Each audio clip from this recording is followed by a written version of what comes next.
तो एक बात मैंने अभी कही है, इसको भूल नहीं जाइएगा।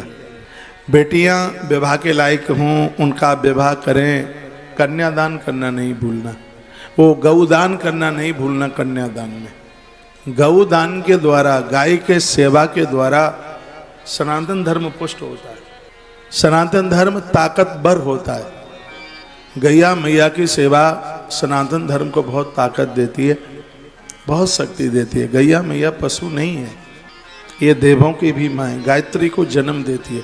कहते हैं गंगा मैया का दर्शन करने मात्र से गायत्री जप करने का फल प्राप्त हो जाता है। यह महिमा गौ माता के दर्शन की। तालियां तो आपको बजानी नहीं है, सुन लीजिएगा। एक बार फिर बात रिपीट करूं, गौ माता का दर्शन करने से गायत्री जप करने का फल प्राप्त हो जाता है। पद्म पुराण में गौ महिमा में लिखा है, जो गौ माता की एक परिक्रमा कर लेता है उसे संपूर्ण धरती की 7 परिक्रमा करने का फल तत्काल प्राप्त होता है।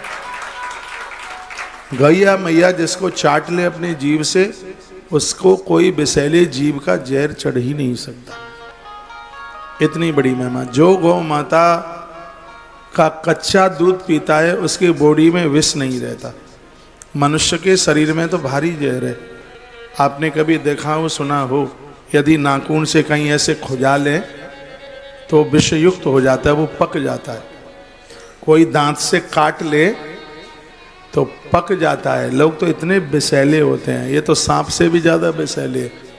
सांप के तो अकेले फण में ही विष है, लेकिन आदमी के तो अंग अंग में जहर की थैलियां भरी पड़ी हैं।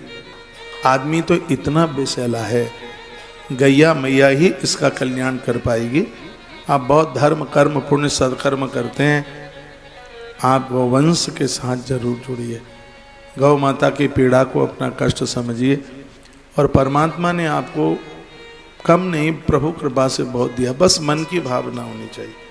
आपके गली मोहल्ले में कहीं गैया घूमती है, थोड़ा सा हरा चारा ले आओ, उसे दे दो। घाव हो रहा है, फिनाइल ला करके उसके घाव के ऊपर डाल दो। आसपास कहीं गौशालाएं, एक तो बड़ी दिक्कत, सबसे बड़ी ये दिक्कत है, गौशाला वाले लोग गाय को नहीं लेते। लड़कों को तैयार हो जाएंगे, गेट बंद कर, सब नहीं है लेकिन फिर भी बहुत है।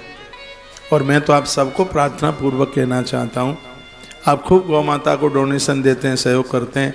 संभ्रांत लोग हैं, 20, 25, 50 लोगों को इकट्ठा कीजिए, एक ज़मीन खरीदिए और वहाँ पर गौशाला बना करके तैयार कीजिए, और एक संस्था बना करके गौशाला का डेवलपमेंट कीजिए। आपने जीवन में 50 साल आपने समाज के काम किए हैं, आपने ग्रस्त जीवन जिया है, तो क्या 50 साल में आप 50 आदमी भी नहीं बना पाए, और आप 50 मित्र नहीं बना पाए, तो आप इंसान अच्छे नहीं रहे, फिर आप बढ़िया नहीं रह जाओ। 50 आदमी नहीं आप जोड़ पाए, 50 साल आप जीवन जिए, 50 साल के हो गए और 50 आदमी नहीं आपके पास, तो आप कैसे सामाजिक लोग हैं। और आपके जो पास में जो लोग हैं, उन्हें स्वयं के लिए यूज नहीं करना, और परमात्मा के लिए उन्हें छोड़ना नहीं है, ईश्वर के लिए छोड़ना नहीं है। यही तो मैं करता हूँ आपके साथ। आपने कभी पहचाना हो मुझे, तो कोशिश की हो, तो मुझे स्वयं का आपसे कोई स्वार्थ नहीं है। मैं कभी आपसे अपने लिए, खुद के लिए कभी कुछ मांगता नहीं, कभी कुछ कहता नहीं स्वयं के लिए। हाँ, आपका धन भगवान के काम में आए, और इसके लिए मेरी पूरी कोशिश रहती है। ये आज इतना सब हो रहा है, वो सब आपके जुड़ने से ही तो हो रहा है।